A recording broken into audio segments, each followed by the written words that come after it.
And now, Dr. Watson, will you go on with your story? It was in the summer of '89, Mr. Harris, some little time after my marriage. After that important event, you remember, I abandoned Holmes and our Baker Street rooms and returned to civil practice. Oh, I still dropped in on him, of course, and now and then I even persuaded him to forego his bohemian surroundings and come and partake of a respectable Sunday dinner with Mary and me. And how did he and Mrs. Watson get along? Splendidly. She adored him, Mr. Harris. Well, I had settled down and become a respectable married man. Practice steadily increasing and all that. My house was no great distance from Paddington Station, and I had a few patients from among the officials. One morning, a little before 7, I was awakened by the maid rapping frantically at my door. Dr. Watson! Oh, Dr. Watson, sir! Oh, hello, yes, come in. Oh, Dr. Watson, come quick. Oh, what's up, Millie?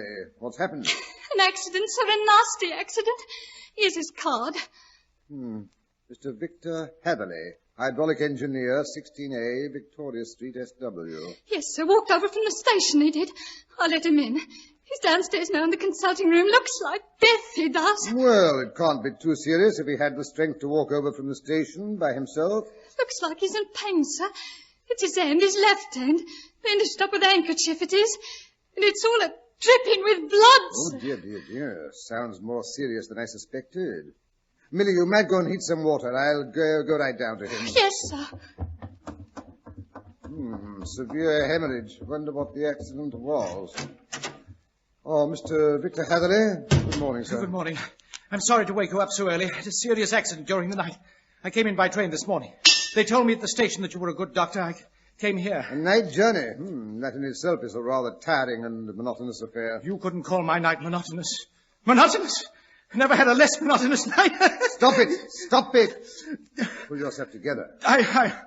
I'm sorry. I've been making a fool of myself for the relief, you understand. I apologize. Oh, no, not at all. Often happens in a case of shock. Here, take a swig of this brandy.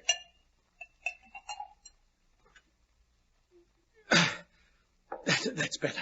Now let's have a look at your hand. It's my thumb, Dr. Watson, or rather what used to be my thumb. Here, take a look. Good heavens, this is a terrible injury. Flesh badly mangled. Will it have to be amputated? No. I think we can save it. Unpleasant wound. Must have bled considerably. Yes, it did. I guess I fainted when it happened. When I came to, I was still bleeding, so I tied one end of a handkerchief very tightly around the wrist and braced it with a twig. Excellent. You should have been a surgeon. Well, just a question of hydraulics, Dr. Watson, and well within my own province. Must have been done by a very sharp and heavy instrument. A cleaver, Dr. Watson. Accident? No, an attacker. A murderous attack. Dear, that sounds serious. Yes, I shall have to tell my story to the police, I suppose, but between you and me, I doubt if they'll believe my statement. Problem, eh? Well, if it's anything of that nature you want solved, I strongly recommend my friend Mr. Sherlock Holmes. Mr. Sherlock Holmes? I've heard of him, of course. Do you think he'd be interested? Could you give me an introduction? Oh, I'll do better than that. I'll take you around to him myself. But first, let's attend to this thumb. Then we'll call a cab and drop in on Holmes for a bit of breakfast.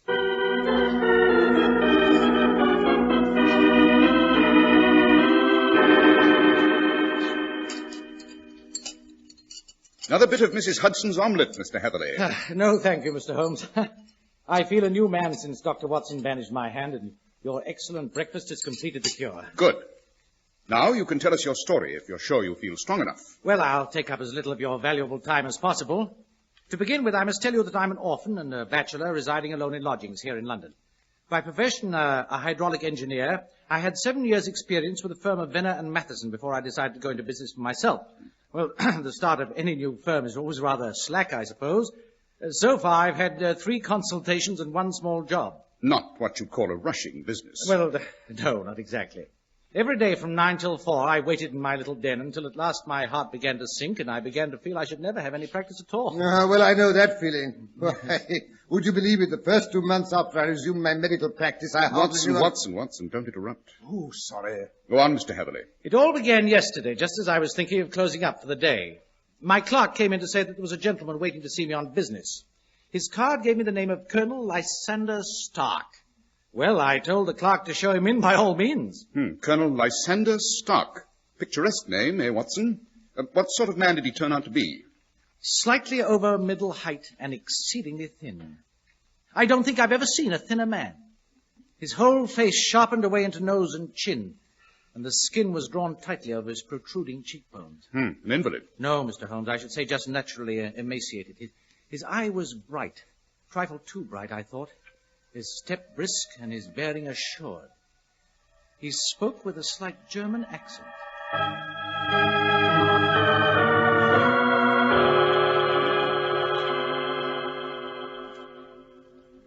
I have the honor. This is Mr. Victor Hatherley, nicht wahr? Why, yes, Colonel Stark. Won't you sit down? Danke. You are recommended to me, sir, for a young man who is clever and also discreet. Well, thank you. Not at all. I know also that you are an orphan, bachelor, and you live alone. Quite correct, but I don't see why that can possibly concern you. I understood that it was on a professional matter that you wanted to see me. Ja, gewiss. I have a professional commission, but I must insist on secrecy, absolute secrecy. And that is easier from a man what has no family. If I promise to keep a secret, Colonel Stark, you may depend on my doing so. You promise, then? I promise. Good. Now we can get down to business. One moment, please. Yes, it is as it should be. These clerks, you know, sometimes they are so interested in the affairs of the master. Bring your chair close to mine. Huh? Very well. Yeah. Now we can talk with safety. But if you don't mind, Colonel, my time is valuable. So, to whom then? I know how much work you have done lately, my young friend. Oh. You do not fool me. How does 50 guineas for a night's work strike you? Why, well, that's very generous, Colonel Stark. I have said a night's work. An hour's work would be more correct. Your opinion is all we ask. I have a hydraulic press. It is in bad order. You show us what is wrong, we fix it ourselves. You will do that, huh? Why, of course. Good. You will come tonight by the last train? Where to? Erfurt, that is in Berkshire. Your train arrives at 11:15. A carriage will come to meet you. Oh, your place is out in the country. Yeah, a good 7 miles from the station. There's no train back. You will spend the night. Yes, but couldn't I come at a more convenient hour? Tomorrow in the daytime? Impossible. It is for your inconvenience that we pay the 50 guineas. And for the secrecy. Of course, but perhaps if you could explain the reason for all this caution. Very well, I explain. You know, do you not, that Fuller's Earth is a very valuable product and is to be found only in 2 places in England? Why, yes, I believe I have heard something to that effect. Some time ago I have bought a place, a very small place, you understand. And one day I am so fortunate I discover a small deposit of Fuller's Earth in my backyard. Congratulations. I investigate. I find it is a link between 2 so much larger deposits. But in the property which belongs to my neighbors, these people, they do not know the value of their land. So you bought it up? No, Mr. Hatherley. I am not a rich man. I have not the money.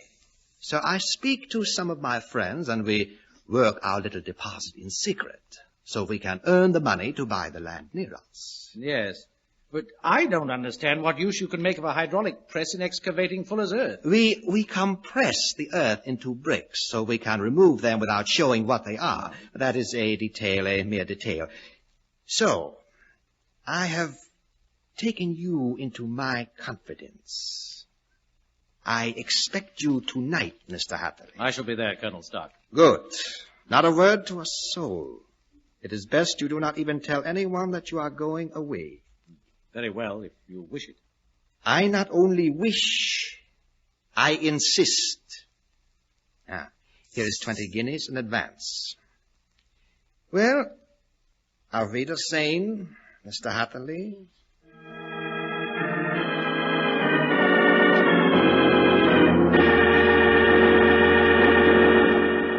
Sounds fishy to me, eh, Holmes? 50 guineas is a suspiciously large fee for a small job like that. Quite, Watson, quite. Hydraulic presses, eh? Did this emaciated German colonel have a scar on his forehead? Why, yes, now you mention it, I believe he did. I thought so. Then you know who he is, Holmes? I can guess. But go on with your story, Mr. Hatherley. You reached Erfurt at 11:15. Yes, Mr. Holmes. As I passed through the station gate, I found Colonel Stark waiting for me. Without a word, he hurried me into a carriage which was waiting for us both. We got in. He drew up the windows on both sides, tapped on the glass, and away we went as fast as the horse could go. One horse or two? Only one, Mr. Holmes. Did you observe the color? Yes, I saw it by the carriage lamps as I was getting it. It was a chestnut. Tired looking or fresh? Oh, fresh and glossy. Well, we drove for the better part of an hour. And from the rate at which we were going, I should say the distance we covered was nearly 12 and 7 miles. Yes, interesting. What did the countryside look like? It was a dark night, Mr. Holmes. I saw nothing. Moreover, the carriage windows were made of frosted glass. Sounds funny to me, eh, Holmes? The roads, were they smooth or bumpy? Decidedly bumpy, Mr. Holmes. We lurched and jolted terribly. Moreover, we seemed to be going continually up and down hill. Well, finally, the bumpy road was exchanged for the crisp smoothness of a gravel drive. The carriage came to a standstill, and I got out. Can you describe the front of the house? Now, I'm afraid I can't, Mr. Holmes. I was whisked into the front door so fast I could see nothing. The instant I crossed the threshold, the door slammed behind us, and I heard the rattle of the wheels as the carriage drove away.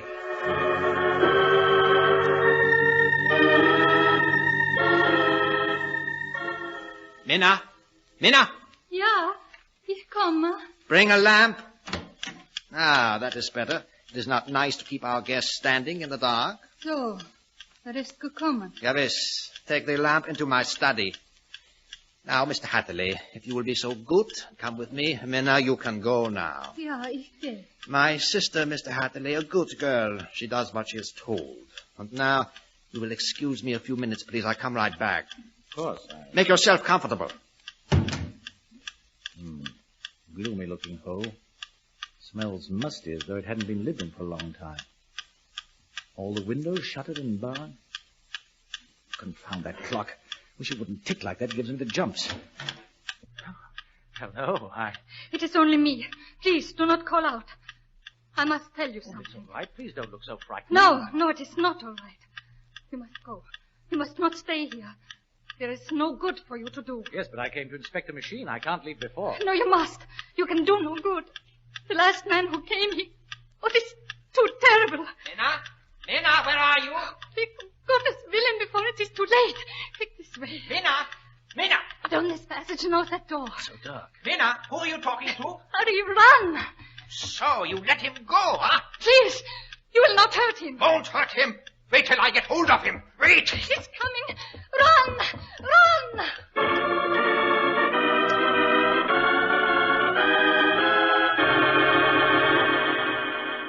Well, I got a glimpse of him coming after me with a cleaver, and I ran for dear life. But he ran too. I just managed to scale the garden wall before he got to it. Even so, I wasn't quite quick enough. That cleaver came down on my left hand before I could get away. What a filthy blackguard. I crawled over to some bushes as best I could and then promptly fainted. Funny he didn't come after you and finish the job, eh, Holmes? Well, the bushes hid me, I guess, but someone must have found me sooner or later. It must have been the girl, or perhaps she bribed the coachman to help me. What makes you say that? Well, when I came to, the sun was just rising. I was lying in an angle of a hedge along the high road, and just a little lower down was a long building. The Erfurt station. Well, I'm blessed. Half dazed, I went to the station. The early morning train was just pulling in. I boarded it and returned to London. What I can't understand is why I should have been lured to that lonely spot, and what reason Colonel Stark can have had for making his murderous attack on me. Yes, interesting little problem. We shall have to look into it. Oh, by the way, I have a newspaper clipping I think might interest you. Watson, hand me last year's index. That's a good fellow. Righto. There you are. Let me see. January, the Limehouse Plague, Lady Waterfield's Pearls, February, March. Ah, yes, here we are. Read this. Lost on the 9th of May, Mr. Jeremiah Haling, age 26, hydraulic engineer. I say, that's a coincidence. Left lodgings at 10 o'clock at night. Has not been heard of since. Was dressed in grey tweed, soft hat, black boots. Yes, I suspect that represents the last time the Colonel's machinery needed overhauling. Then that explains what the girl was trying to tell me. Undoubtedly, your Colonel is a cool and desperate man, Mr. Hatherley. He lets nothing stand in the way of his little game. And, like some of our early pirates, he believes in leaving no survivors behind from a captured ship. Good heavens. Oh, I have had a narrow escape. Quite. He'd have killed you sooner or later in any event. Well, Holmes, what are you going to do? I think I shall run down and have a look at that machinery for myself. But, Holmes, that's just putting your head into the lion's mouth. Yes, I only hope the lion hasn't run away.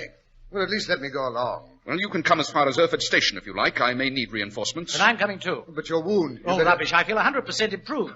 After all, this is my problem, and my curiosity, if nothing else, won't let me take a passive part in its solution. Very well. Come along, both of you. We've barely time to catch the 10:45 train.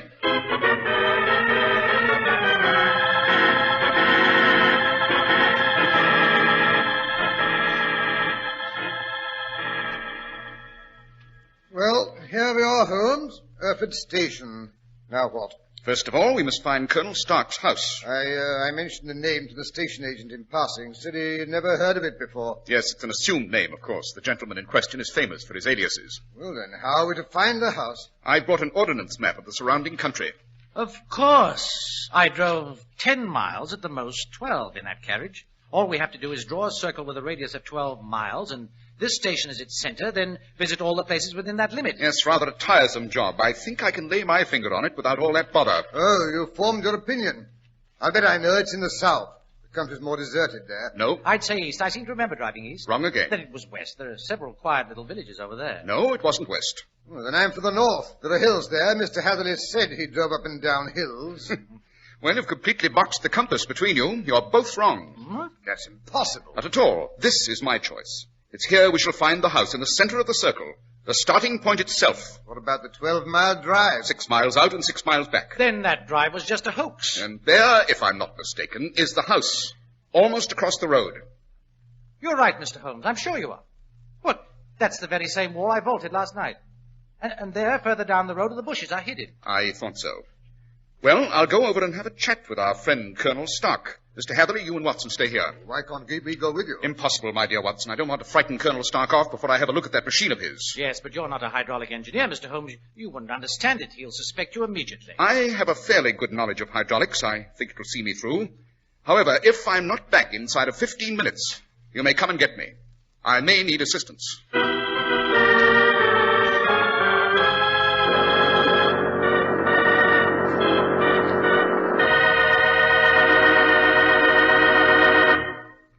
Most men are loyal customers of the friendly local store in their community, the store they can trust. Therefore, it's doubly pleasing that this fine independent store, the leading establishment in town, sells Clippercraft clothes. It's nice to get all the advantages of group buying at the store of your choice. And it's mighty easy on your pocketbook, too. The Clippercraft plan concentrates the buying power of 1,036 stores from coast to coast, bringing you beautifully tailored Clippercraft suits at only $40 and $45, top coats and overcoats at only $40, and sport jackets at only $26.50. Yes, selling expensive clothes at inexpensive low prices at the nation's finest independent stores is the great big idea behind the Clippercraft plan. That's why men who know insist on Clippercraft clothes. So be sure to visit the Clippercraft store in your city. These leading stores in the metropolitan area are proud to add their names to Clippercraft in your suit, top coat, and overcoat. In Manhattan, Saks 34th, Broadway at 34th. John Wanamaker Men's Stores, Broadway at 8th and 67 Liberty Street. In Brooklyn, Abraham and Strauss. In Newark, New Jersey, Boulevard Men's Shop, Kresge, Newark. And in Jamaica, the B&B Clothes Shop, 16408 Jamaica Avenue.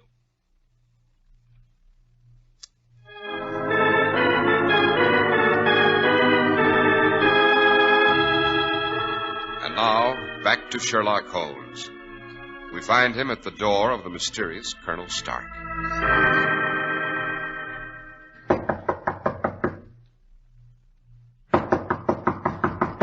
Confound it, you don't suppose he's made his getaway. Who are you? What do you want? Oh, how do you do? Colonel Stark, I presume? I've come to repair your hydraulic press. You, how dare you? Well, you see, a friend of mine, Mr. Hatherley, told me of his experience here last night. I said I thought he was a fool to run away like that you must have mistaken him for someone else last night when you chased him in the dark. Yes, that is so. A suitor of my sister, a good-for-nothing scoundrel. It was all a mistake. Just as I suspected. And when Mr. Hatherley said he wouldn't come back, and when I learned what a fine fee you'd promised him, I thought, why not come and have a look for myself? Of course, why not? You too are a hydraulic engineer? Naturally. Very well, you may come in.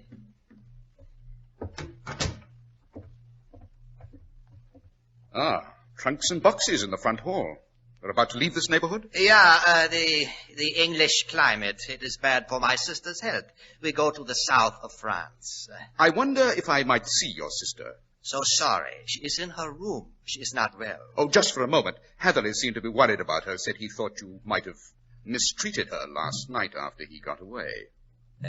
Ridiculous. Of course, but if I could just see her, I could reassure him. He, seemed to want to call in the police. The foolish young man. But come, I'll let you see her. This way. She shall tell you herself that she is all right. That's very good of you, I'm sure. I wouldn't dream of troubling you myself, but you see, young Hatherley is... This is her room. Minna? Minna? Yes? See, Minna, I bring a gentleman who is anxious to know if you are all right. Tell him how you feel, huh, Minna? I'm well, thank you. I'm delighted to hear it. You see, my friend Mr. Hatherley was worried about you. Mr. Hatherley? The young gentleman I mistook for someone else last night. Oh, how is he?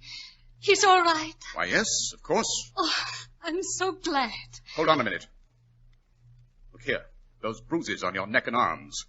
Has anyone been treating you badly? That was from falling downstairs. Minna? Yes. I see. Well, Colonel Stark, suppose we take a look at your hydraulic press. Certainly. Of course. This way, please. Goodbye, Fräulein Stark. I hope you'll enjoy the south of France. The south of France? Yes. Lovely climate. Well, goodbye. This way. The press is on this floor.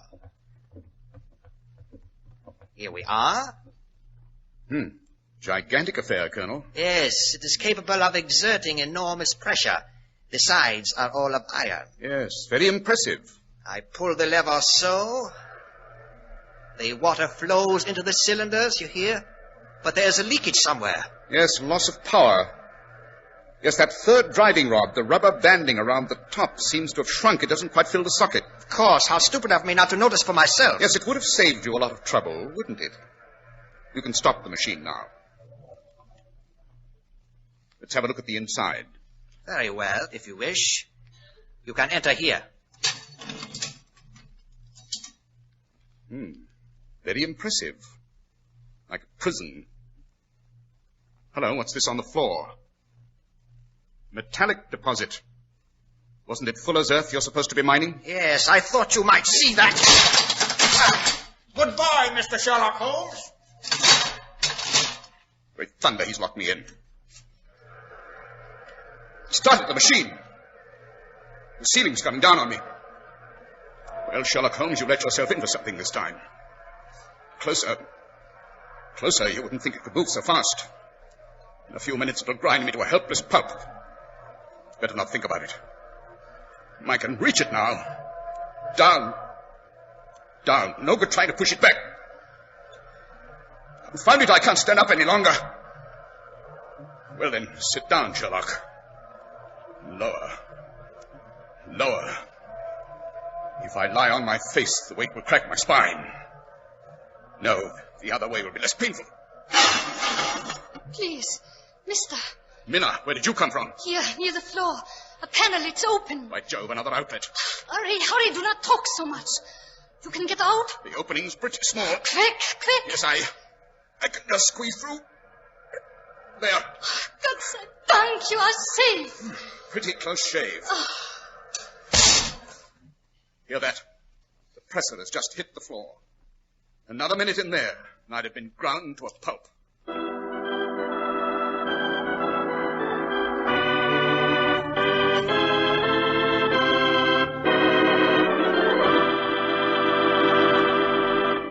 So Minna was the good angel a second time, Doctor. Yes, a great girl, that Minna. Hatherley took quite a fancy to her. In fact, she eventually became Mrs. Hatherley. Oh, and her brother? Oh, Hatherley and I caught him on his way out as he was making his getaway. He's still in prison, serving a life sentence for attempted murder and counterfeiting. What a ghastly story, Doctor. So that was what the hydraulic press was used for, counterfeiting. Yes, of course, Holmes suspected it from the first. Naturally. And now, Dr. Watson, would you like to give us a hint about next week's adventure? Next week, I think I shall explain why the ancient statue of Charles I, which stands in Charing Cross, holds a modern sword. I may even tell you how the original sword threatened the life of one of the premier dukes of England.